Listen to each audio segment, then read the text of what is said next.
Zoom meeting kita kali ini di hari Rabu ya, tepatnya di tanggal 1 Desember 2000, mungkin di penghujung akhir tahun ya, kita sudah tidak terasa di penghujung akhir tahun di 2021. Nah, kali ini kita kedatangan tamu istimewa dari Balai Karantina ya, dari Balai Karantina yang mana nanti akan memberikan paparan tentang bagaimana sih syarat, proses, prosedur tentang karantina untuk produk yang akan diekspor. Oke, sebelumnya untuk sebelum dimulai, ini sedang masih on proses transfer file. Untuk teman-teman yang lain mungkin di mode dulu ya, Bu apa yang masih on mungkin nanti di mode dulu.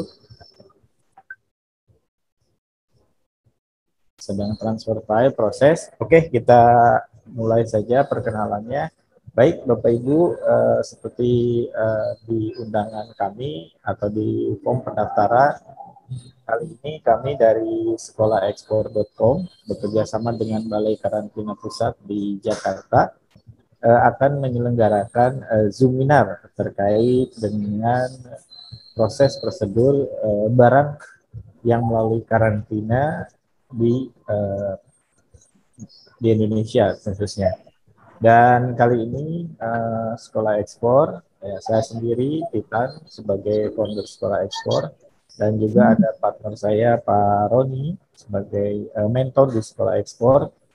Kita ditemani dari Balai Karantina sebagai pemateri utama adalah Pak Ihwandi dan juga Ibu Skar. Nah, mudah-mudahan Zoominar kali ini bisa dapat memberikan pencerahan tentunya khususnya untuk member Sekolah Ekspor dan juga para pelaku usaha dan juga para UKM yang hadir di pagi kali ini, sehingga ke depan Bapak Ibu bisa mendapatkan pengetahuan tentunya dan juga masukan yang memang langsung dari yang berkompeten, dalam ini Balai Karantina. Oke, mungkin untuk perkenalan cukup ya dari kami Sekolah Ekspor. Dari Balai Karantina, Pak Iwandi, apakah sudah siap, Pak?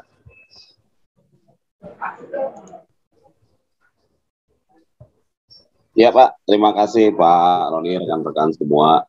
Ini saya, ini terkendala dengan file tayang ini Pak. Saya sulit ini menyajikan tayangannya. Saya coba share kemana ke kawan atau panitia. Posisi ini ada di laptop Bapak. Saya coba pakai hotspot pribadi juga nggak terdetek ini. Astagfirullah. Gak apa-apa Pak, nanti mungkin materi sambil berjalan. Iya, sudah saya share screen juga ini, cuma sayang tidak terlihat ya, masih black screen ini. Ya, masih on proses mungkin. Koneksinya.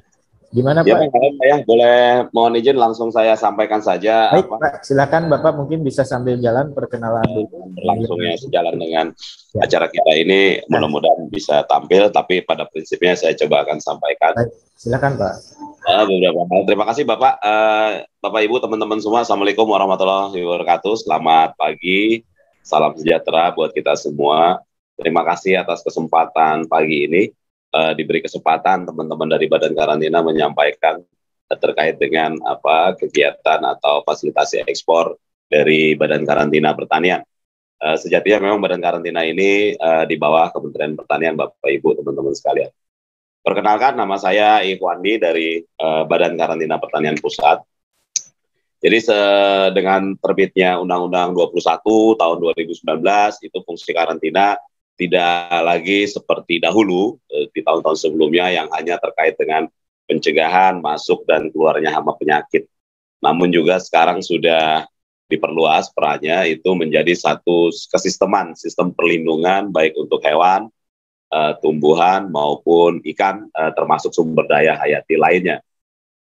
Nah, selanjutnya juga kita di undang-undang tersebut juga dimandatkan sebagai salah satu tools untuk sistem pengawasan keamanan pangan, pakan, dan perlindungan bioterorisme. Selanjutnya yang penting terkait dengan acara kita hari ini adalah sebagai economic tool juga Bapak Ibu, teman-teman semua yang hadir. Badan karantina sudah diperankan sebagai economic tool, bukan hanya sebagai barrier terkait sama penyakit, tapi juga dalam konteks mendorong fasilitasi ekspor. Selanjutnya tentu sebagai border protection, seperti halnya di setiap negara itu punya 3 instrumen untuk border protection, baik itu untuk perlindungan, keamanan, keselamatan, dan kesehatan, yaitu custom, imigrasi, dan kuarantin. Nah, itu Bapak Ibu, dengan peran-peran di Undang-Undang 21 ini tentu akan membantu, mendorong, mengakselerasi proses-proses kegiatan ekspor kita yang selama ini kita lakukan. Saya lihat slide-nya belum berubah ini, di sini saya sudah. Mudah-mudahan nanti bisa normal. Seperti yang disampaikan Pak Presiden pada awal 2020, mungkin kita merefer sedikit, mengingat kembali bahwa Pak Presiden menyampaikan bahwa kunci pertumbuhan ekonomi kita itu ada 2 tools-nya. Yang pertama itu investasi. Sebanyak mungkin investasi dibuat kondusif, regulasi-regulasi yang menyebabkan bottleneck itu tolong deregulasi, dilebur gitu kan, sehingga iklim investasi kondusif. Dan yang kedua adalah meningkatkan ekspor, sehingga atas pesan tersebut seluruh kementerian terkait komunitas-komunitas binaan teknis, termasuk juga di pertanian itu membuat suatu skema dalam peningkatan akselerasi ekspor ini. Nanti saya akan sampai ke sana bagaimana internalisasi program Kementerian Pertanian dan sinergitasnya dengan entitas lain. Apabila kita merujuk, Bapak Ibu, teman-teman, terkait dengan data-data ekspor kita sebelum masa pandemi dan setelah masa pandemi, ini tentu kita lihat dari catatan BPS tahun lalu, peningkatan ekspor komoditas pertanian itu mencapai year on year-nya itu meningkat 16,61%. Sebetulnya ini kalau kita mau jujur tanda kutip ini Bapak Ibu, teman-teman semua, bahwa ini blessing in disguise. Karena apa? Volume kita turun cukup jauh, namun dikarenakan demand-nya tinggi, ini meningkatkan nilai dari permintaan itu sehingga nilainya tinggi. Nah, ini harus diantisipasi dikala nanti keadaan normal dengan volume yang turun ini seperti apa rapot kita nanti ke depan. Sekedar catatan, pada tahun 2021 ini memang angka kita sudah membaik dibanding 2020, namun belum cukup mencapai pencapaian volume ekspor di tahun 2019 lalu, walaupun secara nilai cukup signifikan meningkat 16,13%. Nah, selanjutnya ada beberapa program Kementerian Pertanian menyikapi hal tersebut, menurunkan dalam bentuk 3 program utama di Kementerian Pertanian pada tahun 2020 sampai dengan 2024. Yang pertama adalah Komando Strategi Pembangunan Pertanian, Konstratani. Ini lokus-lokusnya di setiap kecamatan, di setiap kabupaten, setiap berjenjang sampai dengan provinsi dan pusat. Ini sudah kita lakukan sejak 2019. Kemudian yang kedua adalah tentu pendampingan dalam bentuk kredit usaha rakyat. Kredit usaha rakyat ini KUR diberikan kepada pelaku-pelaku usaha di grower, farmers, dan sebagainya. Selanjutnya yang ketiga adalah gerakan 3 kali lipat ekspor. Gerakan 3 kali lipat, 3 kali lipat, 3 kali lipat nilai, bukan 3 kali lipat volume. Sehingga diharapkan setiap tahunnya sampai dengan 2024, di ujung 2024 ini dapat kita capai 3 kali nilai ekspor. Dari yang sebelumnya sekitar 460, diharapkan nanti 3 kali lipatnya sekitar lebih kurang 1.500 triliun pada tahun 2024. Kalau kita lihat catatan empiris dari BPS 2020 lalu, itu sekitar 490 sekian. Nanti angka saya ada di bawahnya. Kemudian juga atas dasar itu gerakan ekspor ini kita payungi dengan regulasi-regulasi sehingga bisa berjalan secara operasional. Yang pertama regulasinya adalah melakukan penerbitan permentan untuk komoditas apa saja yang akan kita kembangkan. Kemudian yang kedua, membuat program perencanaannya, itu dasar regulasi-regulasi terkait itu. Selanjutnya juga kita membuat pedoman supervisinya. Ini lingkup Kementan, Bapak Ibu, nanti saya akan mengerucut kepada apa yang harus dilakukan oleh karantina. Selanjutnya adalah menunjuk, ada Kementan, keputusan Menteri Pertanian itu menunjuk badan karantina, kepala badan karantina itu sebagai ketua tim peningkatan ekspor. Jadi mudah-mudahan kegiatan kita hari ini sejalan dengan program-program Kementan. Salah satu tugasnya adalah yang pertama itu dijabarkan tugas-tugas untuk peningkatan ekspor itu tentu harus ada peningkatan produksi, pemenuhan standar mutu produk, kemudian juga menjamin kontinuitas, menjamin akses pasar, termasuk hari ini pun di Kementan ini kita gerakkan beberapa pimpinan teras langsung ke beberapa negara tujuan ekspor untuk membuka peluang ekspor ini dalam satu kegiatan One Day Coffee di 10 negara. Ini mudah-mudahan dengan ini terbuka beberapa peluang yang selama ini mungkin belum kita coba raih. Selanjutnya menjamin daya saing produk dan perluasan akses pasar. Mengacu pada tahun 2021 kita mencatat bahwa negara tujuan ekspor kita itu sampai dengan akhir tahun 2021 ya, sampai dengan November ini itu sudah menjangkau 178 negara. Nah, yang menarik adalah komunitas-komunitas emerging. Mudah-mudahan pada kesempatan ini di forum ini saya mudah-mudahan ada nih teman-teman yang bergerak di bidang komunitas-komunitas emerging, karena selama ini tentu kita paham bahwa kontributor terbesar ekspor kita sebetulnya perkebunan, ada sawit, ada karet. Nah, sebetulnya ini kan sudah memang running dari dulu. Empowering kita, peningkatan kita, pemberdayaan kita ini harus melihat komunitas-komunitas dengan ragam yang lain gitu. Dan kalau kita lihat emerging produk kita, ini mudah-mudahan teman-teman ada yang bergelut di bidang ini.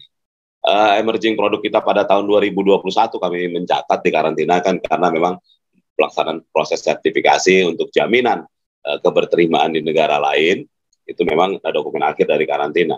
Kita lihat ada sapu lidi. Sapu lidi ini jumlahnya sangat besar. Nah, mudah-mudahan ada pengusaha pemain-pemain di sini ekspor sapu lidi atau membuka wacana kita untuk meraih market yang baru. Itu sudah negara tujuannya juga lumayan banyak. Ada Pakistan, Cina, India, Vietnam, Malaysia. Kemudian ada yang namanya porang. Saya yakin teman-teman sudah dengarlah program porang ini. Porang ini cuma memang menghadapi beberapa kendala pada akses pasar. Seperti di China itu sudah mempersyaratkan bukan lagi hanya terkait dengan kualitas, bukan hanya aspek kesehatan, tapi juga aspek food safety-nya. Kesehatan dari konteks hama penyakit, tapi juga sudah mencakup food safety. Nah, ini beberapa barrier yang kita hadapi saat ini.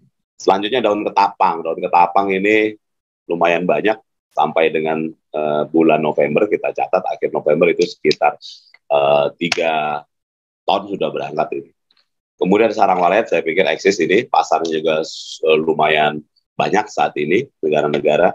Namun tentu kualitas yang nomor satu. Contoh China, negara Tiongkok itu mempersyaratkan kadar nitrit yang cukup rendah untuk Tiongkok. Karena apa? Karena dengan demikian akan meningkatkan nilai harga barang tersebut yang di pasaran kalau kita rujuk itu sekitar 15 sampai 20 M ya, 1 juta dalam per kilonya. Kemudian juga ada toke, kemudian petai. Nah, petai, jengkol ini ternyata bukan hanya ke Asia Barat lagi, Bapak Ibu, teman-teman semua yang selama ini dibawa oleh TKI, tapi juga sudah masuk ke Eropa ini. Petai jengkol nih. Kita lihat nanti ada Belanda, kemudian Afrika, Korea Selatan, Singapura, Malaysia, dan beberapa negara Jepang juga Asia Timur. Yang ke daratan Eropa masuk melalui Rotterdam, melalui Belanda. Ternyata memang untuk petai dan jengkol ini selera ternyata juga bisa menular. Nah, ini kita lihat peningkatan volumenya juga lumayan banyak. Daun kelor dan daun cincau ini beberapa komunitas emerging yang coba saya sampaikan sehingga teman-teman juga bisa melihat peluang-peluang baru. Namun kendala kita tentu adanya K3K ini, di mana-mana kita selalu terkendala ini. Apa itu? Yang pertama kualitas, kuantitasnya dan kontinuitasnya. beberapa saat lalu kita coba buka pasar New Zealand untuk salak. Untuk salak, kemudian di 2017 kalau nggak salah, 2016-2017. Pengiriman pertama sekaligus sampai saat ini pun belum terjadi pengiriman itu. Karena apa? Karena kontinuitas kita tidak ada. Artinya tidak sejalan antara pemerintah mungkin dengan grower di bawah atau dengan pelaku usaha di bawah. Ya, pemerintah mungkin berjalan sendiri, buka pasar, nego. Begitu terbuka barang nggak masuk. Nah, ini sinergi seperti inilah yang harus kita atasi. Gap-gap ini harus kita tutup. Sehingga sejalan apa yang bergerak di bawah, tentu itu yang akan diperjuangkan ke negara tujuan kita. Dan yang perlu kita ingat bahwa negara tujuan kita harus diperluas bukan hanya negara-negara konvensional seperti Eropa, China, Tiongkok, ataupun Amerika, yang relatif kalau kita lihat persyaratannya tambah ketat, makin lama tambah ketat, karena memang mereka punya bargaining untuk itu. Ada pangsa pasar yang selama ini mungkin kurang digarap, kurang kita fight untuk itu, tancapkan kuku, pasang fondasi di Asia Barat maupun di Afrika. Itulah sebetulnya akses pasar yang harus kita tembus, kalau bisa malah kita buat fondasi yang kuat di sana. Karena apa? Karena memang relatif aturan-aturan regulasinya belum seketat, khususnya aturan sanitari dan food dan fitosanitari, SPS itu belum seketat negara-negara tujuan ekspor kita selama ini. Nah, peran-peran diaspora kita coba sudah berdiskusi dengan teman-teman perdagangan, teman-teman Kemenlu, manfaatkan diaspora kita. Kalau kita lihat bagaimana cara negara lain melakukan penetrasi ke pasar Indonesia, kita lihat itu ternyata peran diaspora cukup besar, ya. Pengusaha-pengusaha Jepang lah kita lihat itu di puncak dia sudah tanam itu baby corn segala macam produk-produk hortikultura. Yang masuk nanti dia kirim lagi ke sana. Begitupun teman-teman dari China juga seperti itu. Nah, ini yang kurang kita garap, hambatan-hambatan pintu masuk gerbang-gerbangnya ini harus kita buka. Bisa jadi dengan orang kita juga yang membukanya tanpa perlu harus negosiasi lebih jauh.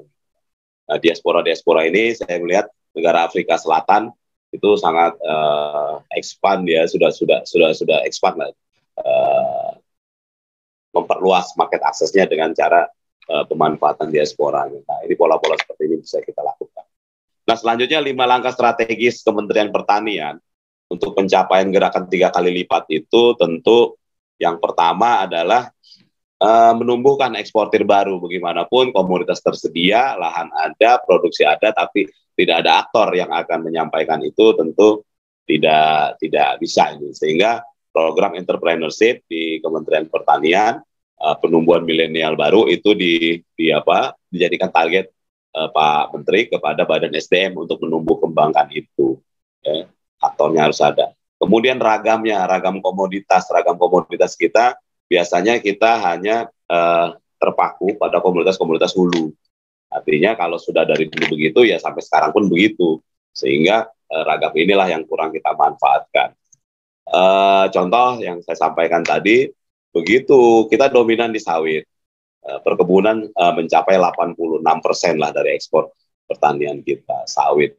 Nah, turunannya coba kita baru sekedar turunan sawit yang kita kelola. Ternyata begitu ada sawit, berarti ada lidinya. Nah, tadi tuh ada teman-teman yang bermain untuk melakukan eksportasi lidinya kan. Begitu ada sawit, ada kelapa, pasti bisa ada lidi, ekspor lidi di sana sebetulnya. Diversifikasi inilah yang perlu kita lakukan. Termasuk juga kelapa. Ragam komoditas kita selama ini terpaku kepada kelapa bulat, ekspor ke Australia, ke Thailand, ke negara-negara lain. Ya dari dulu ya begitu, kelapanya bulat terus gitu. Padahal apabila itu diolah, kelapa bulat harganya paling 1.500 sampai 2.000 per butir ya pada tingkat on farm gitu kan. Nah, itu tentu kalau dengan pola ini terus, ini tidak akan meningkatkan ragam komoditas kita. Karena apa? Karena daya saingnya ya sangat-sangat rendah lah kalau untuk itu. Kita lihat belajar dari negara Australia. Australia itu semua dimanfaatkan dari kelapa. Makanya kelapa Indonesia cukup banyak masuk ke Australia. Santannya dia ini kan produk-produk turunannya sudah mulai diolah, sabutnya ya, kokopit, kemudian apalagi cangkangnya. Nah ternyata yang saya sampaikan tadi 1.500 sampai 2.000 dijual ke Australia, di sana dibelah semuanya. Yang kalau kita konversikan nilai barangnya itu bisa jadi 300.000 dari turunan-turunan itu yang dia manfaatkan. Nah, inilah yang coba kita lakukan, tumbuh kembangkan di tingkat on farm dengan mencoba minimal olahan primer lah, seperti teman-teman di Palembang, di Banyuasin kalau tidak salah ya. Itu cukup santannya sudah kita packing bagus, 5 kilo kita jual, itu sudah mengkonversi harga yang tadinya dari 1.500 per kelapa bulat itu sudah naik menjadi 10 ribuan kan gitu. Nah, yang seperti itu nanti kokopitnya lagi, kemudian apanya lagi. Nah, inilah yang perlu kita kembangkan dari komunitas-komunitas, seragam komunitas yang ada selama ini. Karena kalau melihat persaingannya lumayan ketat antar negara. Makanya kalau Bapak Ibu eksportir, mungkin melihat beberapa produk komoditas ekspor pertanian kita itu larinya ke Thailand dan ke Vietnam. Mudah-mudahan ada teman-teman nanti yang bisa mengkonfirmasi ini. Kenapa ternyata itu diolah lagi di sana, digabung lagi, di-merge lagi dengan produk-produk lokalnya di mana diekspor ke Eropa. Makanya kita lihat pasar lada terbesar di Eropa itu miliknya si Vietnam, yang notabene-nya ternyata hampir 80% ekspor lada kita ke Vietnam kan gitu. Telusuri apa sebabnya? Oh, ternyata memang kadar peperin kita lebih tinggi dibanding kadar peperinnya si keunggulan komparatif kita di sana dibanding produk lokal dari negara-negara tetangga kita. Sehingga hampir seluruhnya masuk ke sana. Demikian pun walet yang tadinya ke Cina, sekarang Vietnam sudah ambil itu semua. Nah, maksud saya apabila ini bisa kita, mungkin sinergi antar pemerintah nanti ini harus pemerintah yang menjamin bahwa produk-produk itu langsung berangkat ke negara tujuan sehingga tidak terjadi yang keuntungan, margin keuntungan ini bisa dinikmati oleh orang-orang grower-grower kita juga. Selanjutnya adalah meningkatkan frekuensi. Frekuensi dengan meningkat frekuensi tentu ini berkorelasi dengan kontinuitas yang saya sampaikan tadi. Kadang barang kita sudah buka pasarnya, barangnya tidak serta-merta rutin terkirim. Ini ada kasus bagus. Tahun 2017 kita sudah punya perjanjian kerjasama protokol ekspor untuk produk salak dengan Australia. Berangkatlah itu, dia sertifikasi atau dia akses semua packaging house kita, rumah kemas kita di Jogja saat itu. Kemudian ekspor rutin. Nah, memang kalau di protokol ekspor dipersyaratkan tingkat kematangan. Nah, tingkat kematangan sudah ditentukan. Nah, ada kalanya di saat pengiriman berikutnya itu dikarenakan sudah ada ketentuan harus sekian jumlah yang harus dikirimkan setiap shipment, sehingga diambillah komunitas-komunitas di sekitar yang kira-kira untuk melengkapi kuota. Padahal tingkat kematangannya sudah tidak sama. Sehingga apa yang terjadi? Yang terjadi adalah ditemukannya. Masa ditemukan apa? Ini yang kita miris, lalat buah pada salak. Padahal itu komoditas produk buah dengan kulit yang tebal itu jarang ada lalat buah kan gitu kan. Kecuali dia sudah terbuka idenya. Sehingga pas saat komplain seperti itu di komplain notifikasi non compliant, kita sulit juga begitu disampaikan eviden yang cukup jelas, cukup kuat dari mereka. Kita terus lakukan penelusuran ke dalam. Oh iya, ternyata begitu pemenuhan kuota, tapi tidak dilihat tingkat kematangan. Sehingga yang penting berangkat. Nah, ini yang harus kita antisipasi ke depan, karena kalau kepercayaan sudah ternodai biasanya agak sulit lagi untuk mengembalikan. Ini sejalan dengan frekuensi tadi. Kemudian menambah mitra dagang yang sudah saya sampaikan tadi. Ada pasar-pasar yang harus, mumpung masih belum ketat peraturan-peraturan impornya, sanitari, fitosanitarinya, mari kita coba sasar itu, termasuk juga pemanfaatan diaspora. Selanjutnya meningkatkan volume kita, saya sampaikan tadi itu menurun di 2020 itu menurun sekitar 2 juta kilo untuk produk perkebunan, tapi nilai naik. Nah, ini tentu kalau keadaan normal, blessing in disguise ini tidak akan terjadi terus-menerus. Dan yang saya sampaikan meningkatkan volume ekspor, terobosan inovasi kebijakan untuk ekspor 3K ini, kualitas, kontinuitas, dan kuantitas. Nah, ini contoh saya coba, mudah-mudahan slide-nya bergerak juga. Komunitas existing kita di 2021, contoh kelapa ini masih sangat besar kita kirim dari sentra-sentra produksi kita. Slide belum bergerak.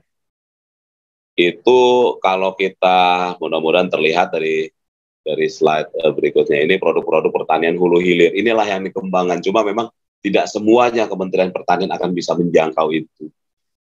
Sehingga peran teman-teman kita grower, kemudian fasilitator, asosiasi, semua yang bergerak di sana, ini kita harus sama-sama sinergi. Contoh ini kelapa bulat, saya ada layer satunya, turunan pertamanya itu tentu ada airnya, buahnya, kemudian sabutnya, kan gitu.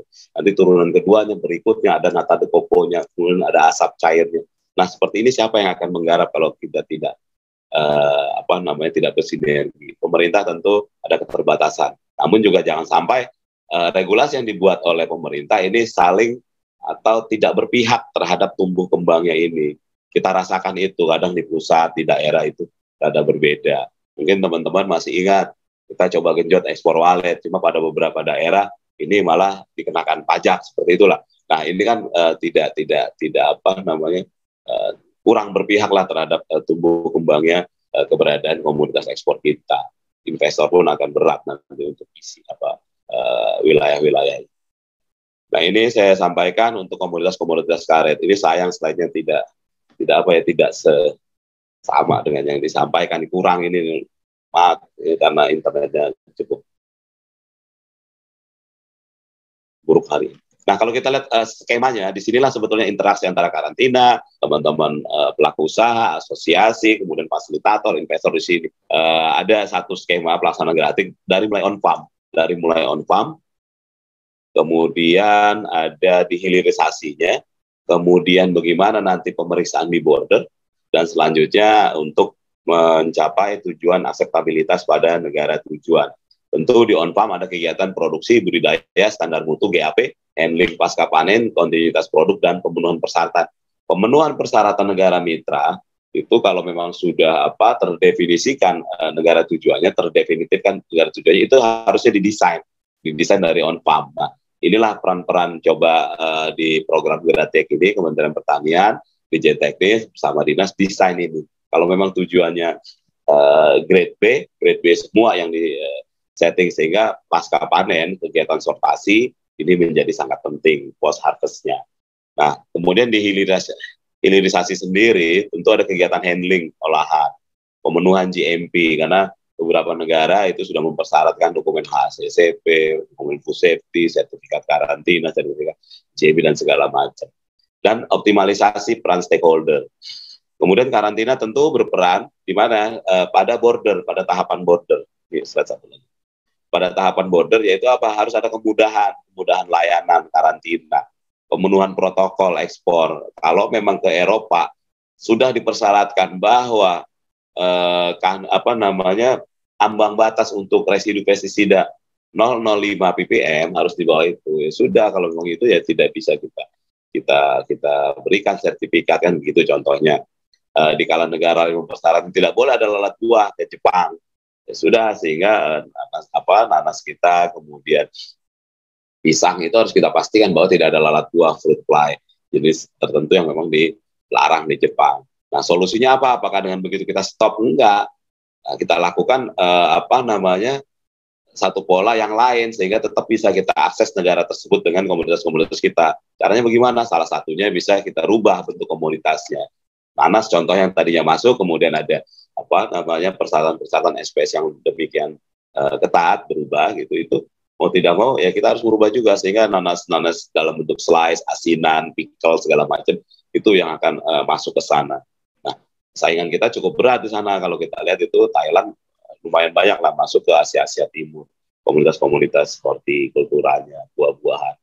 Komunitas buah tentu hortikultura ini perishable, mudah rusak, sehingga cold chain management penting. Kalau kita lihat memang masih ada keterbatasan di pemerintah untuk mengambil porsi itu. Nah, peran-peran swasta harus kita dukung ini. Makanya tadi ada program KUR juga.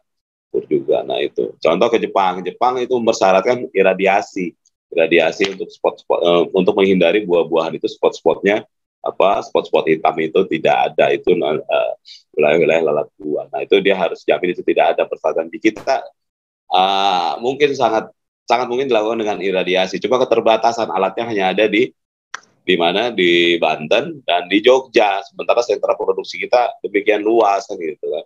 Sehingga harus ada yang masuk ini. Di samping pemerintah tetap harus mengadakan sentra-sentra melengkapi itu di sentra-sentra produksi. Kalau kita mau masuk ke market Jepang misalnya harus juga. Nah, ini sebetulnya tahapan skema ekspor kita yang harus kita saling sinergikan ini seluruhnya sehingga akseptabilitas di negara tujuan akan dapat diterima dengan baik.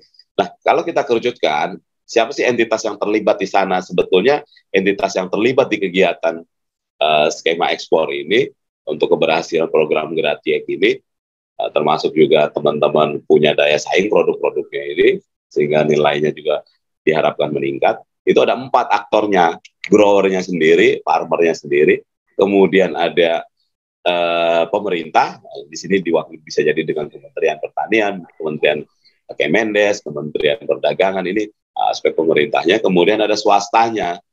Ada swastanya untuk apa? Menjamin kemitraan, jaminan di harga di tingkat petani, cold chain management, dibuka itunya investasinya, dimudahkan regulasinya, keberpihakan. Kadang begini, kita mau ekspor, cuma kalau teman-teman yang sudah sering ekspor, ada namanya regulated agent ya kan, itu dikenakan lagi. Nah ini yang gini-gini kan, kadang harus yang barang yang mudah rusak harus stay dulu, kemudian baru berangkat. Nah yang gini-gini harus sinergi lah kita kalau mau berjaya produk-produk pertanian kita.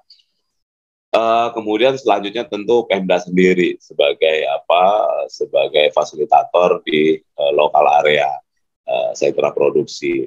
Kemudian ini proses-proses dari sinergitas 4 entitas ini setelahnya belum bergerak. 4 entitas ini harus kita dorong sehingga 3K, kemudian juga persyaratan mutu negara mitra sudah bisa kita desain, kontinuitas juga sudah bisa kita hitung. Bahkan kalau perlu ada satu deklarasi kawasan. Nah ini yang belum cukup berani lah pemerintah daerah mendeklar itu bahwa kawasan saya adalah kawasan kawasan saya adalah kawasan kelapa dan sebagainya. Aduh, diputus ya. Maaf. Saya lagi.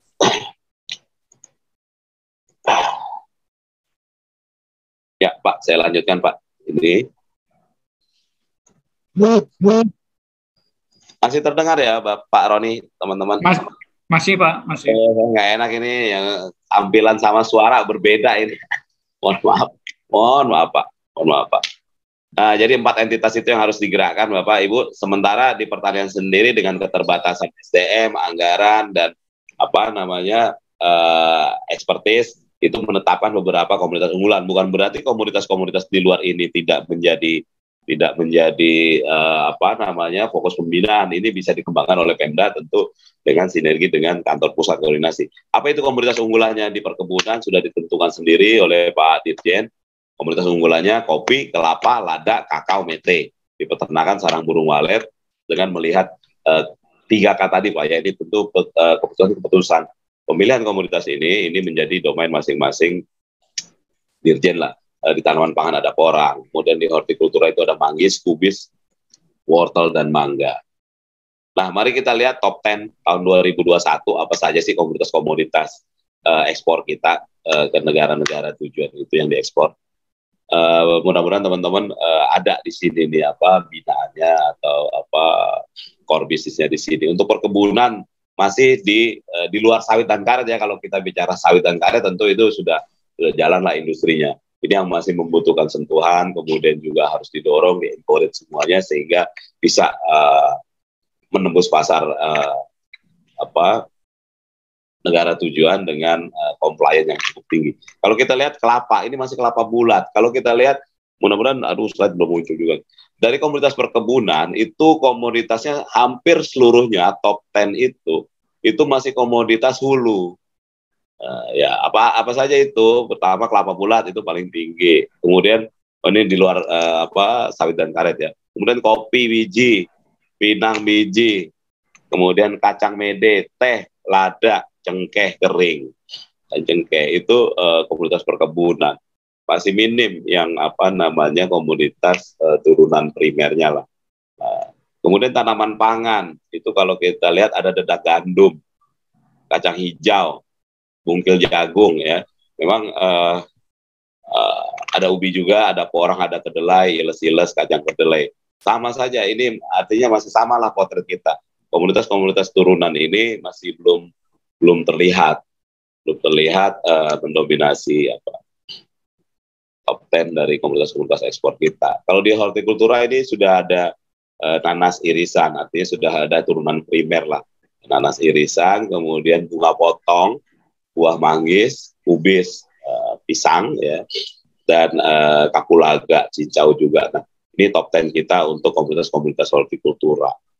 Selanjutnya untuk di peternakan sendiri, komunitas top 10-nya itu hasil olahan susu, kemudian bulu, ini duck down, ini buat jaket, isian jaket biasanya itu duck down. Sarang burung walet, ya, kemudian ada tulang, madu, ini lumayan, ini sudah ada beberapa produk olahan. Nah, inilah sebetulnya potret kita. Artinya di kala negara lain sudah mampu mendesain produk-produk turunan yang berdaya saing, kemudian meningkatkan mutu, persyaratan teknis, tentu keunggulan komparatif kita dengan sebaran sentra produksi yang besar ini akan berkurang juga nanti keunggulan komparatif ini. Mumpung keunggulan komparatif kita masih banyak, masih cukup eksis lah kita untuk laku plus segala macam. Jadi mulai kita coba lakukan sentuhan pada produk-produk hulu, minimal pada olahan primernya. Nah, Bapak Ibu, selanjutnya adalah di slide berikutnya, apabila Bapak Ibu membutuhkan informasi atau sedang berupaya atau sedang berusaha di ekspor untuk komunitas-komunitas pertanian, untuk melihat peluang pasar, komunitas apa saja yang eksis di pasar saat ini, itu Bapak Ibu silakan, nanti ini kami siapkan untuk aplikasi. Bapak Ibu bisa dilihat nanti kalau Bapak Ibu berupaya atau sedang berusaha untuk menembus ekspor, minimal ini menjadi data-data empiris yang bisa kita manfaatkan. Nah, itu nanti isi-isinya Bapak Ibu bisa lihat. Nah, kemudian apa saja fasilitasi karantina di era kenormalan baru ini? Semenjak ada COVID tentu tidak bisa lagi kita jarang lah, dulu di awal-awal 2020 itu dibatasi lah tatap muka, sehingga layanan karantina pun tidak seperti biasanya, ya. Kita kenalkan juga layanan paperless sudah kita masifkan di seluruh pintu UPT kita. Jadi Bapak Ibu, sebetulnya yang tadi saya sampaikan di awal slide terkait dengan di mana lokus karantina, keberadaan karantina, itu Bapak Ibu silakan dapat bekerja sama dengan teman-teman karantina, dan akan senang hati kami membantu Bapak Ibu semua selama itu masih bisa kita bantu. Karena memang ini program Kementerian Pertanian, silakan kunjungi di seluruh kota itu ada unit pelayanan kami, ada 314 wilayah kerja, silakan siap bersinergi dengan Bapak Ibu. Nah, ini aplikasinya Bapak Ibu silakan kalau mau nanti melihat kira-kira membaca pasar, peluang, sentra-sentranya di mana saja, itu bisa dilihat di sini, informasi. Selanjutnya tadi di era kenormalan baru saya lanjutkan, layanan-layanan juga kita mudahkan dengan layanan paperless, penerbitan digital sertifikat, memberikan akses validasi ke negara tujuan. Ini kita notifikasikan melalui WTO pada tanggal 30 April, bahwa negara-negara tujuan ekspor tidak usah khawatir dengan sertifikat Indonesia, dikarenakan memang mungkin karena masa pandemi dikhawatirkan komoditasnya palsu, sertifikatnya palsu, sehingga kita siapkan akses validasi negara-negara tujuan. Kita mudahkan mereka, nggak usah cek barangnya, cek di sini saja. Kalau memang ini sudah di-cover di sini, berarti itu sudah disertifikasi oleh karantina. Selanjutnya juga ada layanan prioritas. Layanan prioritas tentu yang compliant dengan regulasi, aturan, khususnya kalau untuk ekspor ini pemenuhan terhadap negara mitra, ini kita berikan layanan prioritas berupa inline inspection, sehingga pemeriksaannya pun lebih cepat. Nah, ini yang saya sampaikan tadi, layanan prioritas, inline inspection, kemudian protokol ekspor, itu kita upayakan. Saat ini kita masih berjuang untuk buah naga, produk-produk hortikultura di Tiongkok, kemudian juga dengan Australia, New Zealand, serta produk-produk olahan susu dan daging ke Uni Eropa.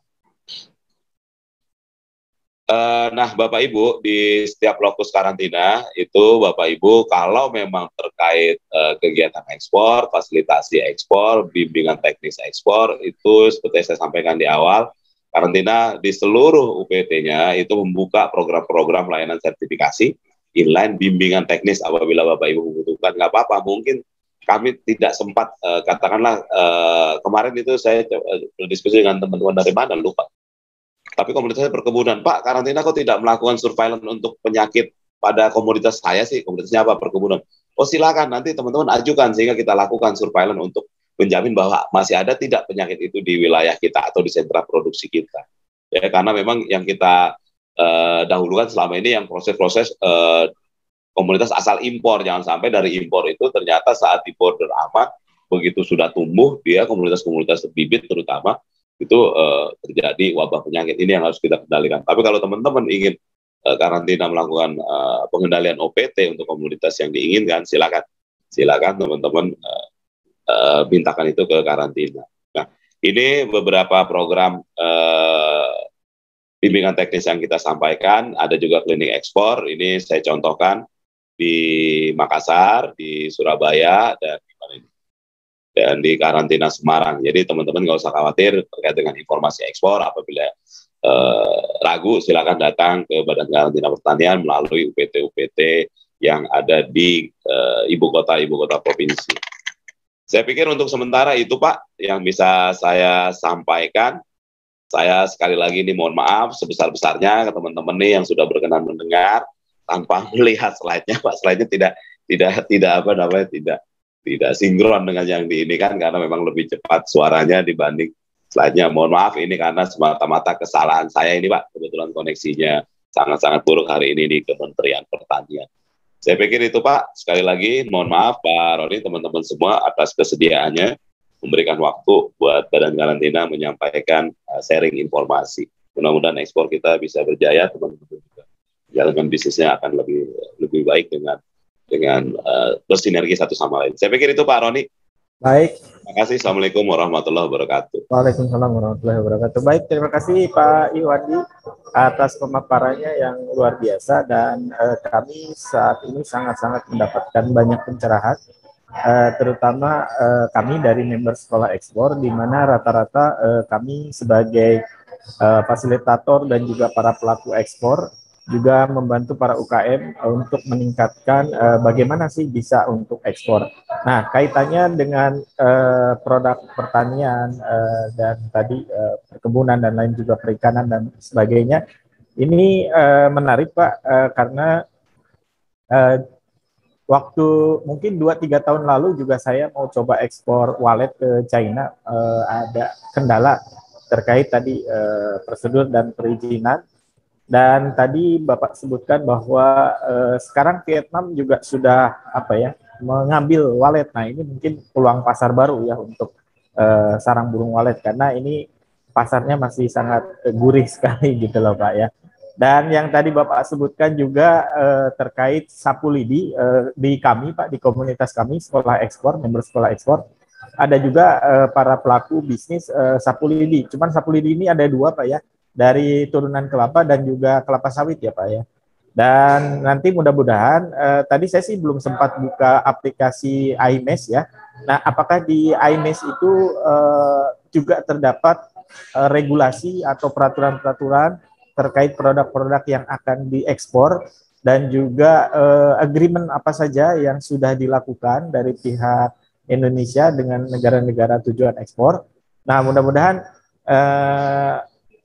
sekarang ini mungkin di era tadi menurut Bapak ya, new normal ini segala sesuatunya sekarang bisa lebih mudah, lebih cepat gitu Pak ya, terkait dengan percepatan dan juga peningkatan ekspor, khususnya produk-produk pertanian tadi yang Bapak sampaikan. Nah, ke depan harapan kami dari para pelaku usaha ini tentunya terkait dengan akses kemudahan informasi dan terutama regulasi ya, yang sehingga teman-teman pelaku bisa mempersiapkan sedini mungkin apa yang mereka harus persiapkan, sehingga kedepannya ketika ada permintaan buyer, karena kalau dari sisi kami dari Sekolah Ekspor dan juga member Sekolah Ekspor, untuk calon buyer atau calon pemberi ini mungkin relatif lebih mudah daripada kita ini ya suppliernya. Nah, makanya supplier ini berhubungan dengan tadi regulasi dan lain sebagainya. Nah, mungkin itu tanggapan dari saya. Semoga apa yang disampaikan oleh Pak Iwan di pagi ini juga memberikan banyak informasi dan manfaat, juga pencerahan buat teman-teman. Namun izin Pak, apakah diberikan kesempatan untuk bertanya buat teman-teman Pak? Boleh Pak ya? Bisa ya? Baik. Pasti Pak. Boleh ya? Boleh ya? Oke, baik. Buat teman-teman nanti untuk materi yang disampaikan oleh Pak Iwadi akan di-share di grup WhatsApp. Nanti dari pihak admin kami akan share link grup ya, akan share link grup di di kolom chat. Jadi nanti teman-teman bisa gabung ya ke grup. Nanti materinya akan di-share di WhatsApp grup. Silahkan, ada 2 grup. Buat teman-teman yang belum join, nanti silakan join di grup WhatsApp. Materi PDF nanti akan di-share di sana. Baik, buat Bapak Ibu yang ingin bertanya, kami persilahkan dan tolong untuk raise hand dulu sebelum bertanya, sehingga kami bisa akan unmute ya untuk Bapak Ibu semua. Nah, untuk tahap awal kita akan berikan dulu kesempatan kepada 4 orang penanya ya. Sudah ada Pak Agung Tikno Wijaya, silakan, ada 2 lagi, nanti kita berikan kesempatan untuk langsung bertanya ke Pak Ikhwandi. Ada Ibu Rita, oke, Ibu Natasha, oke, kita persilakan dulu ya 4 orang ini. Satu persatu, mungkin Pak Agung dulu ya, yang pertama tadi. Silakan Pak Agung di unmute. Oke, terima kasih. Assalamualaikum warahmatullahi wabarakatuh. Terima kasih kesempatannya Pak Titan, terus kemudian juga Pak Roni. Assalamualaikum. Ini kebetulan saya ada pertanyaan ya Pak untuk Pak Ikhwandi. Ini saya tertarik bahwa Barantan juga ingin ikut serta untuk meningkatkan ekspor gitu ya. Ini luar biasa. Nah, kira-kira yang dari tadi yang 5 tadi gitu ya, dari langkah konkret apa sih Pak dari Barantan itu ya? Misalkan tadi ada satu yang terobosan, misalkan untuk adanya menciptakan tumbuhnya eksportir agropreneur baru gitu. Itu langkah konkretnya apa? Mungkin ada pelatihan atau mungkin ada sertifikasi atau seperti apa itu Pak?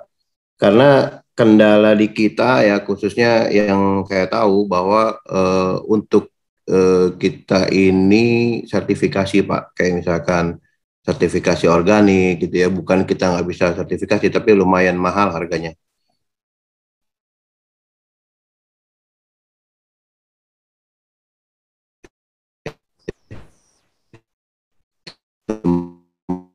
Mungkin itu bisa difasilitasi oleh tertarik dengan Pak Ikhwandi yang mengatakan bahwa Vietnam sudah mulai mangap nih untuk produk-produk ekspor kita. Kenapa gitu? Karena yang saya tahu, saya juga sudah pernah berdiskusi dengan mantan konjen, dubes, itu bahwa sebenarnya Vietnam itu keunggulannya adalah mereka punya banyak FTA Pak. Jadi mereka dapat FTA dengan biaya masuk yang 0% di beberapa banyak negara, sementara kita belum gitu. Nah akhirnya apa? Kita melepas barang ke Vietnam gitu. Nah, Vietnam tinggal mangap aja dengan memberikan sertifikasi yang cukup mudah buat entrepreneurnya pemerintah Vietnam. Ya akhirnya mereka yang akan lebih berjaya dibandingin kita ya. Kita hanya sebagai supplier aja gitu ya. Nah ini yang sebenarnya PR juga. Jadi ada 2 kalau menurut saya gitu ya, sertifikasi. Ya mungkin control union atau mungkin yang JAS kalau untuk di Jepang gitu ya, atau juga mungkin juga satu lagi sama percepatan FTA untuk beberapa negara Pak. Itu aja sih Pak kalau menurut saya. Jadi pertanyaan saya, kira-kira dari Barantan sendiri langkah konkret untuk ininya apa Pak, biar kita tahu dan kita juga bisa ikut gitu Pak. Terima kasih Pak Ikhwandi, Pak Titan, Pak Roni. Oke, makasih Pak Agung. Kita tampung dulu ya Pak Ikhwandi 4 pertanyaan dari teman-teman. Mungkin selanjutnya silakan Tikno Widyat Maja di unmute, sudah kita minta unmute. Di unmute silakan. Halo Tikno. Ya, halo, selamat pagi.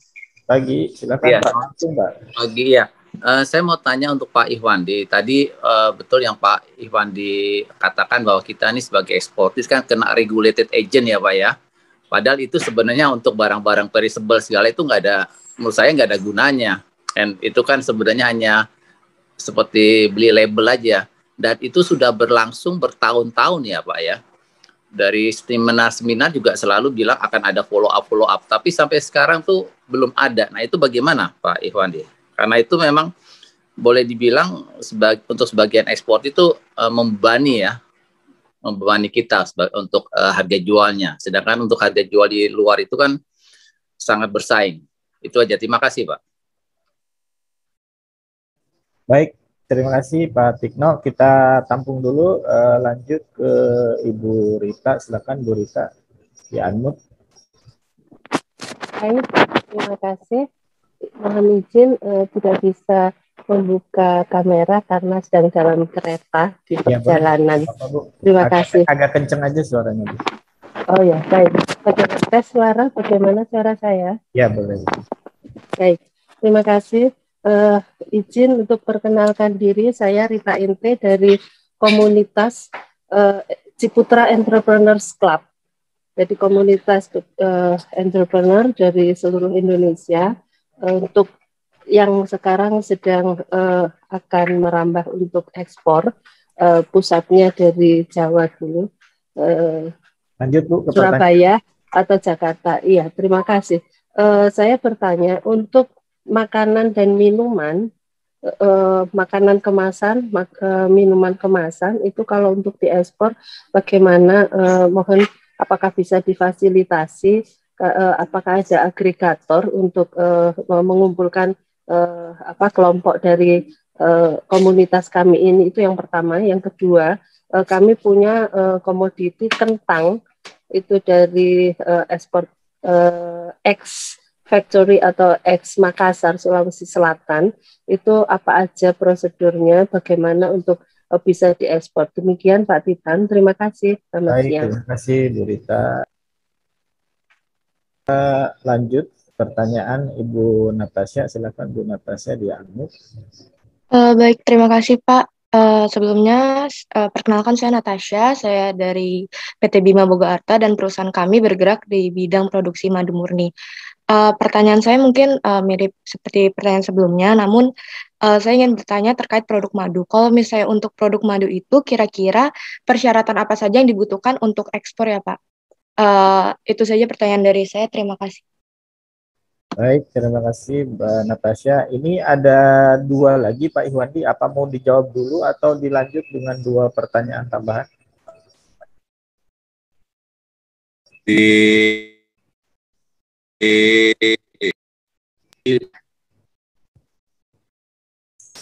Halo Pak.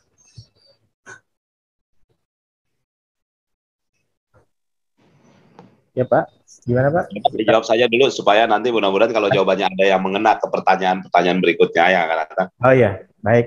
Silakan Pak Ihwandi bisa langsung saja. Ya. Terima kasih. Yang pertama Pak Agung, langkah konkret apa yang sudah dilakukan Badan Karantina? Yang pertama memang langkah konkretnya tentu tidak seluruh semua kegiatan ekspor ini akan bisa kita carikan solusi-solusinya di Badan Karantina sendiri karena memang ada keterbatasan tanggung jawab tugas dan fungsi.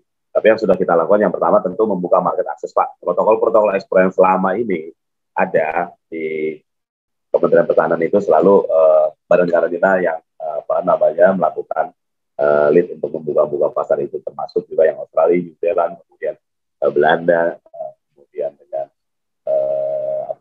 China. Memang ada kendala-kendala dalam prakteknya, itu yang harus kita atasi. Nah, selanjutnya adalah proses inline inspection, Pak. Jadi Bapak ingin ekspor, Bapak Ibu ingin ekspor, itu nggak usah ke kantor karantina lagi. Jadi teman-teman sendiri nih, yang sudah teman-teman karantina sendiri yang akan periksa langsung ke on-pump Bapak, itu namanya inline inspection, Pak. Tanpa harus Bapak repot-repot. Sehingga apa? Barang stay tetap di tempat Bapak. Ini sambung dengan pertanyaan Pak Tikno tadi. Regulated agent kita 1.000 lah kalau nggak salah itu biayanya per kilo. Nah, dengan program inline ini mudah-mudahan ya nyambung itu tetap harus dipangkas itu kalau untuk kepentingan nasional yang begitu-begitu kan tidak sejalan dengan keberpihakan. Apalagi Pak Presiden bilang di pertumbuhan ekonomi salah satunya ekspor ya. Ini kontraproduktif. Sehingga minimal langkah yang kita bisa lakukan adalah nanti sertifikasi teman-teman di on-pump, Mbak. di tempat Bapak Ibu semua. Sehingga apa, barang tidak stay dulu masuk ke bandara. Ini kan regulated agent untuk pengiriman kargo pesawat lewat pesawat ya, alat angkut udara. Nah, sehingga dari sana nanti pas saat keberangkatan baru itu diangkut. Nah, sehingga hanya ada proses satu clearance dari karantina saja nanti, tanpa harus dititipkan dulu ke pihak RA tadi. Itu sekaligus. Itu langkah-langkah konkret yang sudah kita lakukan, termasuk juga klinik-klinik, Pak. Kalau penciptaan penumbuh kembangan agripreneur ini memang betul aktor dari proses ekspor ini tentu pelaku usahanya sendiri, harus ada ekspornya, sehingga harus tumbuh juga ini komunitas entrepreneur. Itu di Kementerian Pertanian jatuhnya di Badan SDM, Pak. Saat ini untuk penciptaan 2 juta entrepreneur programnya selama 2024 ini. Nah, program-program tersebut ini bisa nanti kita jodohkan dengan kebutuhan teman-teman di sekolah ekspor ini. Itu ada programnya nanti. Kalau memang ada ini ya, listnya bisa saya sertakan nanti ke teman-teman di Badan SDM.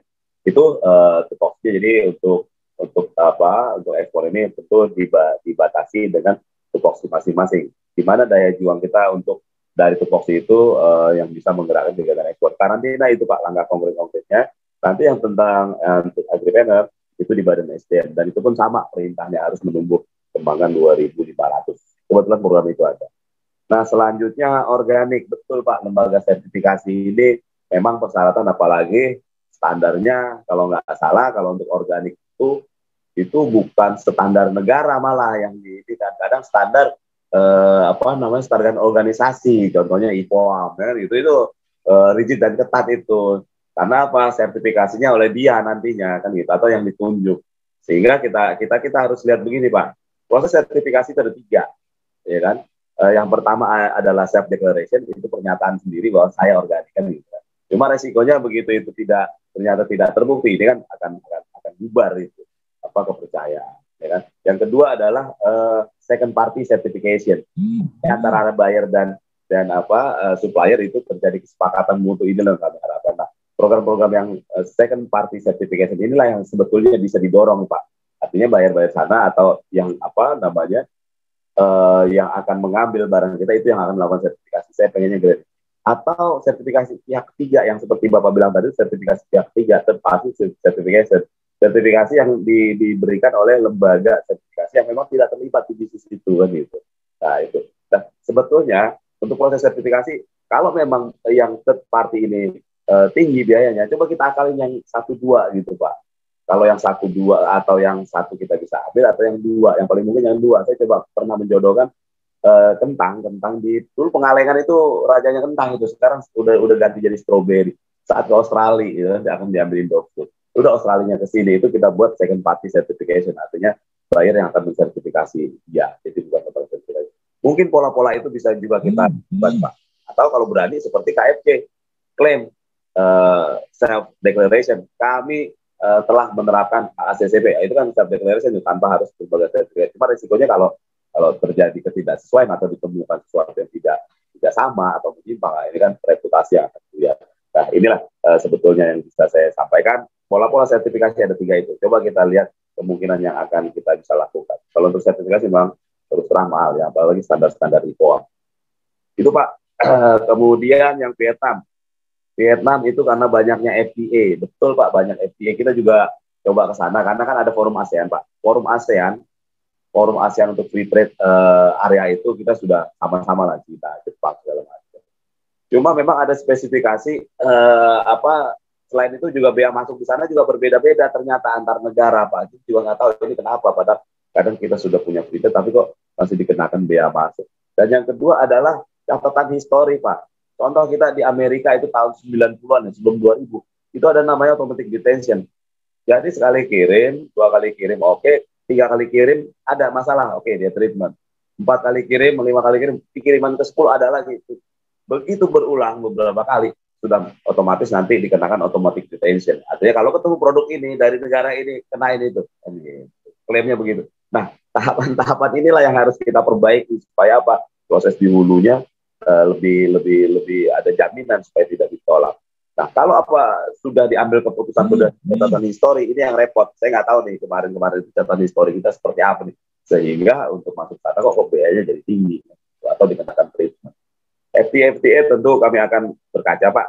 Jadi tim interdep itu, interdepartemen lah kalau kita disebutnya, itu melibatkan kementeriannya produk, ya, seperti pertanian ini atau pembina teknis, kemudian Kementerian Perdagangan, Kemenlu, termasuk juga mendesain HSHS antar negara ASEAN. Itu kan kita di ASEAN-nya ada HS code-nya sama ini, di 6 digit itu sama semua. Nah, di 8 digit memang 8 digitnya sama semua. Itu yang didesain adalah sama, ATHN. ASEAN Tarif Harmonized Nomenclature, itu kita setting sama-sama. Jadi kita tahu nih, negara ini ke sana. Nah, kadang memang terbentuk seperti yang Bapak bilang tadi. Tapi pada prinsipnya proses-proses ini sama kita lakukan dengan negara lain. Cuma mungkin yang membedakan reputasi tadi itu Pak, kalau kita historis, saya nggak tahu nih klaim-klaim seperti ini, apalagi aflatoksin kemarin ditemukan, ya kan, pada komoditas kacang, kemudian juga di pala, kemudian juga produk perikanan di gudang itu ada klorapenikol, cemaran ya, atau residu yang ini kan balik kawan. Sementara negara lain mungkin sanggup menjawab itu dengan satu bukti yang konkret dan konsisten, ya kan. Itu mungkin PR kita ke depan. Itu yang untuk Pak Agung. Kemudian Pak Tikno, RA saya pikir tadi Pak kita siasati seperti itu. Ini betul Pak, udah beberapa kali saya pun rapat interdep pun sering itu, bahkan di mana di Jen Teknis, kemudian di teman-teman perhubungan, regulated agent 1.000 per kilo untuk komoditas perishable ya beresiko. Kemudian juga kita ingin turunkan, kenapa nggak pakai maskapai kita? Bahkan dengan maskapai kita pun malah lebih mahal kan itu. Nah, yang gini-gini kalau kita cari masalahnya nanti repot, masalah nggak selesai, diskusi terus, ya kan. Ya sudahlah, caranya gimana? Berangkatkan saya nanti pas saat alat angkutnya ada. Gitu. Caranya gimana? Ya udah kita sertifikasi di on-farm. Itulah layanan-layanan prioritas atau inline inspection yang kita lakukan untuk produk-produk pertanian, Pak. Jadi gitu Pak ya. Sambil menyelesaikan ini bukan berarti ini stop, tapi kita punya solusi berangkatkan. Jadi salak, sarang burung walet itu berangkatnya loadingnya saat alat angkut sudah ada, gitu, langsung diberangkatkan, taruh di karantina, berangkat. Ya. Mudah-mudahan itu akan lebih memangkas lah titipan-titipan. Selanjutnya Bu Rita untuk makanan dan minuman, Bu, proses ekspornya, karena ini terkait dengan ranah atau cakupan regulasi kementerian lain, ini sebetulnya Badan POM untuk makanan, minuman, tapi pada prinsipnya kami tahu bahwa untuk ke sana itu harus ada izin namanya ML ya, makanan luar negeri, seperti itu, sertifikasi pun dari Badan POM, gitu-gitu Bu. Selanjutnya untuk kentang untuk ekspor persyaratannya apa? Persyaratan pertama adalah sudah pasti harus bebas. Ibu, komoditasnya apa nih? Kentang segar atau sudah di slice atau sudah apa nih? Atau sudah bentuk chip? Nah, itu berbeda lagi Bu. Kalau untuk kentang segar pada prinsipnya adalah dia bebas sama penyakit, termasuk sistem nematoda. Nah itu gampang, itu Ibu menyatakan itu bebas atau tidak, ya bawa aja ke karantina. Cek nih punya saya apa, ada nggak nih? Kalau itu sudah tidak ada, otomatis negara lain pun sama aturannya karena mengacu kepada international standard for phytosanitary measure. Jadi semua negara anggota WTO itu sama ininya, rujukan spesifikasi ilmiah. Kalau untuk produk-produk tumbuhan itu di international standard phytosanitary measure, ISPM, itu sama. Nah, kalau untuk kentang itu biasanya memang ada sisa kuning lah. Jadi nanti silakan Ibu bawa ke karantina, cek. Tapi kalau Ibu bentuknya slice, itu lebih aman lagi karena mungkin itu tingkat ini saja nanti, tingkat daya simpannya. Karena saya tadi belum cukup mendengar tentang bentuk apa yang akan diekspor. Itu Bu ya. Kemudian Ibu Natasha, madu yang pasti itu adalah sertifikat kesehatan dari karantina Ibu. Jadi kalau kita di border, karantina di border akan bertemu dengan karantina di border negara lain. Dokumen terakhir lah yang akan dia lihat oleh karantina negara lain. Siapa yang mendeklar isian dari karantina apa, ini ada penyakitnya nggak, atau membawa apa nggak, masa sifatnya berapa lama, gitu Bu. Untuk sertifikat kesehatan baik yang hewan maupun tumbuhan, negara lain, otoritas negara lain akan melakukan pengecekan terhadap declare dari otoritas negara asal. Jadi selama ada dokumen namanya dokumen sanitary sertifikat, insya Allah aman, karena selama ini saya lihat madu-madu itu tidak ada persyaratan khusus dari negara tujuan. Saya pikir itu Pak Moderator, mudah-mudahan berkenan. Terima kasih Pak. Ya, terima kasih Pak Ihwandi. Ini ada 2 pertanyaan lagi. Apa masih ada waktu Pak Ihwandi untuk 2 penanya terakhir? Saya masih ada waktu Pak, buat teman-teman saya pasti ada waktu Pak. Tenang ya Pak. Ya, kita 2 penanya lagi ya sebelum ini mendekati waktu zuhur. Ya silakan. Pertama adalah Pak Yusuf, kemudian Pak Wisnu. Ya, silakan Pak Yusuf di unmute. LKP Berau Yusuf ya.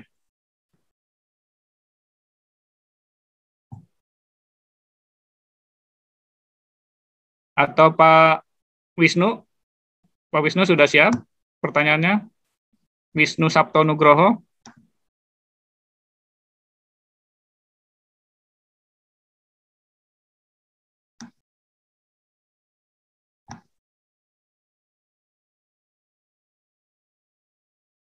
Oke, Pak Wisnu atau LKP Brau Yusuf sudah resign?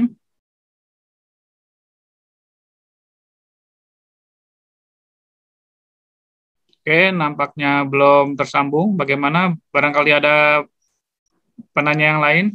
Silakan. Kita terima dua pertanyaan terakhir sebelum ditutup. Silakan resign.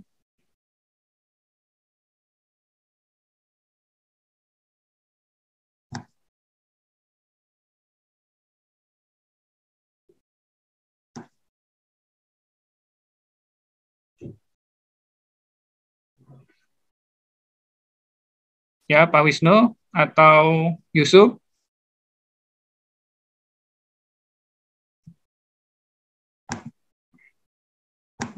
Silakan.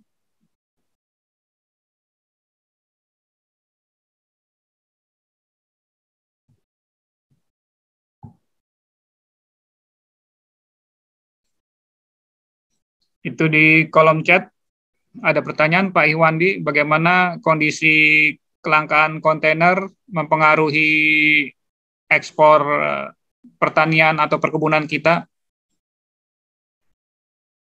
Ya, terima kasih Pak. Langsung aja Pak ya. Ya, langsung Pak. Ya, jadi kelangkaan kontainer ini sejak 2020 Juni itu Pak, itu kelangkaan kontainer memang yang untuk 40 feet. Sekarang setelah kelangkaan kontainer ini sebetulnya ini kan perang dagang juga ini, dikip ini supaya ada permintaan. Kita tahulah yang punya kontainer itu. Cuma yang saya lihat tidak ada komplain antara karantina BC dan pelaku usaha untuk yang 20 feet ini masih lumayan bagus Pak. Karena apa? Karena relatif lebih rutin lah pengirimannya kalau saya lihat dari pergerakan barangnya baik itu di karantina maupun di bea cukai. Termasuk juga memang ada lockdown beberapa negara tujuan. Yang pertama itu, kemudian bandara-bandara juga sekarang masih lockdown nih, khususnya untuk Denpasar ya. Itu cukup banyak buah-buahan kita keluar dari Denpasar ke negara tujuan. Itu masih lockdown, cuma beberapa bandara Suta ini sudah lama buka, Kuala Namu. Betul, kelangkaan itu sampai sekarang pun masih langka Pak, tapi memang sudah kita lihat dari datanya itu rata-rata berangkat sekarang dengan 20 feet. Demikian Pak. Ya, baik. Mungkin pertanyaan terakhir, silakan Ibu Natasha ya. Silakan di-unmute, Bu. Terima kasih Pak. Saya ingin bertanya lagi. Tadi kan Pak Iwandi kan bicara kalau misalnya untuk madu murni itu ada persyaratannya terkait kesehatan di karantina. Terus tadi Bapak itu bilang selain dari masa simpan itu kan ada penyakit ya Pak. Boleh tolong dijelaskan nggak Pak itu maksudnya bagaimana? Terima kasih Pak sebelumnya. Ya, makasih Bu. Jadi gini, biasanya itu di saat pengolahan nih Bu ya, biasa cemaran itu bukan penyakit dari madunya sendiri, biasanya cemaran itu. Karena kan kalau negara-negara tujuan itu kadang dia lebih ketat penerapannya, itu dia biasanya minta HACCP-nya juga. Tapi kalau saya lihat dari data-data madu selama ini yang kita sertifikasi dan tidak pernah ada komplain berupa penolakan atau pertanyaan dari otoritas negara lain, artinya dari sertifikat karantina ternyata sudah bisa menjamin itu bisa masuk. Nah, kalaupun diperlukan persyaratan dari negara lain, walaupun sampai saat ini belum, itu biasanya dia minta COA-nya Bu, Certificate of Analysis. Biasanya kalau memang negara tersebut mempersyaratkan. Nah, itu terjadi biasanya saat ada cemaran benda lain, bukan dari madu. Demikian Ibu. Terima kasih. Ya Pak, mungkin pertanyaan terakhir dari kolom chat, apakah di setiap UPT karantina itu ada semacam tempat sementara gitu ya bagi misalnya para petani yang belum punya gudang untuk sewa atau pinjam lah tempat untuk dikumpulkan dulu untuk kemudian dicek karantinanya. Kemudian misalnya ada informasi di mana yang bisa didapat ya, balai karantina mana yang punya gudang seperti itu. Ya, jadi makasih Pak. Ini langsung ditindaklanjuti. Jadi karantina itu ada gudang, ada ini, cuma statusnya hanya untuk komoditas-komoditas yang ditahan atau menunggu pemusnahan, kan gitu Pak. Emang didedikasikan untuk itu. Sehingga proses pemeriksaan inline inspection tadi itu di gudang-gudang pemilik. Nah, apabila teman-teman petani tidak punya gudang, tidak ini, itu berkelompok lah. Makanya kita sarankan seluruhnya agar teman-teman itu membentuk juga komunitas-komunitas di daerah. Sehingga nanti termasuk juga yang tadi pertanyaan Pak Agung tadi, nanti yang akan disertifikasi jangan petaninya, tapi kelompoknya. Jadi sehingga sampling yang akan diambil tidak mewakili semua. Yang ini kan kadang kita dihadapkan seluruhnya harus sertifikasi sehingga satu-satu. Enggak, ini berkelompok. Nah, nanti ciptakanlah itu gudang, karena memang cold chain management paling penting Pak untuk produk-produk perishable seperti produk-produk hortikultura. Nah, ini kita sarankan juga sebetulnya ke ini Pak, kita dari pertanian sendiri sudah mengusulkan lah bahwa yang namanya bulog harus bulognya juga untuk produk-produk perishable gitu, harus ada yang ngambil ini. Kalau enggak kita miris kemarin panen cabai, panen ayam di OCC, ayam potong, ayam pedaging segala macam, karena ini perishable dan harus terjual cepat sehingga tidak ada yang menangani seperti halnya di bulog. Jadi begitu Pak, inilah pasca panen kita. Nah, kalau memang saya langsung menjawab saja, di karantina tidak ada gudang itu kecuali untuk penahanan dan penolakan atau pemusnahan. Tapi itu teman-teman bisa bersinergi dengan lainnya, dengan teman-teman dinas, dengan teman-teman komunitas lainnya, ataupun dengan dinas pertanian. Karena gini, ini segaris dari karantina sampai dengan BPP, Badan Penyuluh Pertanian, itu menjadi entitas paling ujung karantina dan BPP di setiap kecamatan, ya di setiap kota itu untuk pengelolaan gerakan 3 kali lipat ekspor ini. Silakan Bapak berkonsultasi dengan teman-teman di sana, mudah-mudahan ditemukan. Tapi kalau di karantina sendiri, gudang hanya didedikasikan untuk itu. Nah, yang saya belum jawab tadi malah pertanyaan Pak Roni tadi yang walet ya, sapu lidi sudah, walet sudah tadi, yang IMES yang kita sajikan tadi itu berisi data-data negara tujuan Pak. Tapi kalau Bapak ingin melihat persyaratan negara tujuan ekspor itu silakan di website Badan Karantina Pertanian saja Pak. Itu nanti di sana lengkap, ada namanya Persia atau persyaratan ekspor negara tujuan. Demikian Bapak. Makasih Pak. Ya Pak, kemudian ini Pak Yusuf mungkin sudah tersambung. Pak Yusuf, silakan kalau ada yang ditanyakan untuk pertanyaan terakhir nih. LKP Brau Yusuf.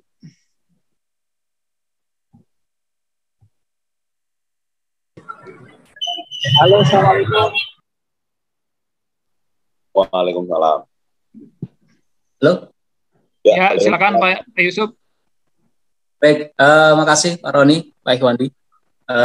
Terkait dengan produk organik yang dari manur Pak, dari kotoran itu apakah masuk dalam kategori harus dicek oleh Badan Karantina, dan itu prosesnya sebelum tanggal keberangkatan shipping itu sebaiknya pelaporannya itu berapa hari sebelumnya Pak? Terima kasih Pak. Ya, silakan Pak Ikhwandi. Makasih Pak Yusuf. Ya, siap. Makasih Pak Yusuf. Nah, ini kadang daya saing kita begini, negara lain kadang pas melihat kita, ini pakai apa ini organiknya kan gitu, ini pakai kotoran hewan atau pakai agen hayati segala macam. Itu biasanya Pak ya, saya nggak tahu nih, mudah-mudahan produk Bapak bagus sih. Biasanya bentuknya itu tidak seragam, betul nggak Pak? Saya nggak tahu nih kalau biasanya gitu. Nah, yang gini-gini harus kita mulai perkenalkan. Jadi kalau yang untuk organik ini Pak, saya melihatnya nanti pola sertifikasi ya, itu pola sertifikasi pihak kedua tuh, saya melihat itu yang di Selo Liman kalau nggak salah, dan yang di Jogja, yang di Bantul. Itu sertifikasi pihak kedua, nggak pakai kayak pihak ketiga, atau dia komunitas. Nah, kapan harus disertifikasi ke karantina? Saat alat angkut Bapak tersedia. Itu paling gampang. Tapi kalau untuk impor harus 2 hari sebelumnya Pak. harus 2 hari sebelumnya karena kita harus persiapan kalau impor ya Pak. Kalau ekspor Bapak pastikan supaya apa? Supaya setelah disertifikasi barang langsung berangkat. Khawatirnya contoh nih, tadi kontainernya kurang atau yang 20 feet ada cuma masih 2 bulan lagi datang Bapak minta sertifikasi dengan produk perishable gitu sudah disertifikasi sehat, pas hari H nanti akan berangkat kan akan dicek lagi integritas komoditasnya dengan dokumen yang sudah kita terbitkan. Ternyata berbeda, itu malah pastikan alat angkutnya siap Bapak laporkan itu. Ya. 2 hari sebelumnya lah minimal lah, jadi kita bisa siap-siap apabila itu diharuskan kita melakukan inland inspection ke lapangan. Demikian Pak.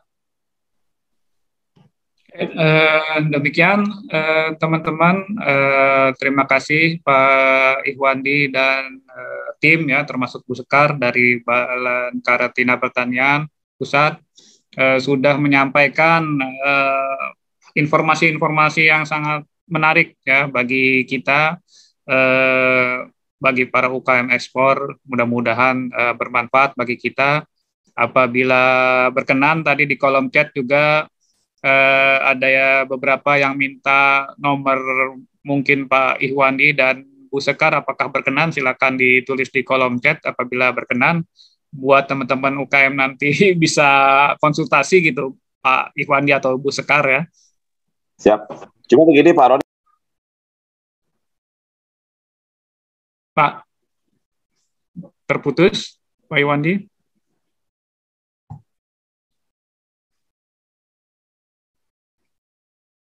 Pak Ihwandi atau Bu Sekar? Ini Pak, ya. Saya ingin menyampaikan.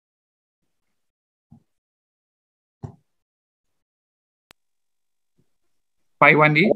Terdengar Pak? Ya, terdengar Pak. Ya, jadi gini Pak, saya ingin menyampaikan teman-teman nggak usah khawatir atau jangan sungkan untuk memberdayakan teman-teman karantina yang ada di daerah Pak, di UPTKB. Karena memang sudah segaris itu, didedikasikan untuk pengembangan ekspor, pelayanan ekspor, kemudian empowering, pemberdayaan ekspor di lokasi masing-masing. Jadi gitu Pak, teman-teman pun sudah kita target untuk volume-volumenya semua itu. Apabila Bapak ke sana tentu akan senang kami menerimanya, teman-teman di UPT, dan nomor saya silakan di-share Pak. Nggak apa-apa Pak.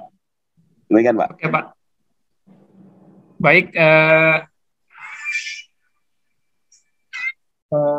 Pak Ihwandi, Bu Sekar, dan teman-teman UKM semua yang sudah mengikuti webinar hari ini, kami ucapkan terima kasih sekali atas waktu dan perhatiannya. Kami dari Sekolah Ekspor selalu berusaha untuk memberikan informasi yang bermanfaat bagi teman-teman UKM semua agar bisa naik kelas, bisa ekspor barang-barangnya. Untuk agenda minggu depan, insya Allah kita akan melakukan juminar dengan pihak ASEI, ya, Asuransi Ekspor Indonesia, yang mudah-mudahan juga bermanfaat bagi teman-teman untuk proses ekspornya. Ya. Demikian, sekali lagi Pak Ihwandi, Bu Sekar, dan tim dari Balai Karantina, kami ucapkan terima kasih.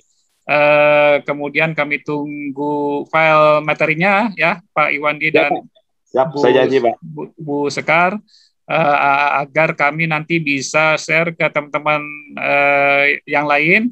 Bagi teman-teman yang ingin nanti materi webinar ini dan juga video rekaman webinar ini, silakan ikut link grup yang sudah disediakan oleh admin kami di kolom chat ya. Nanti gabung dan ikuti, karena nanti di sana ada link-link dari webinar-webinar yang sudah kami lakukan yang bermanfaat bagi teman-teman semua. Demikian webinar hari ini kami akhiri. Sekali lagi terima kasih. Mohon maaf apabila ada kekurangan. Sampai berjumpa di webinar Sekolah Ekspor selanjutnya minggu depan. Wassalamualaikum warahmatullahi wabarakatuh. Selamat siang. Salam ekspor. Waalaikumsalam. Terima kasih Pak Roni, teman-teman semua.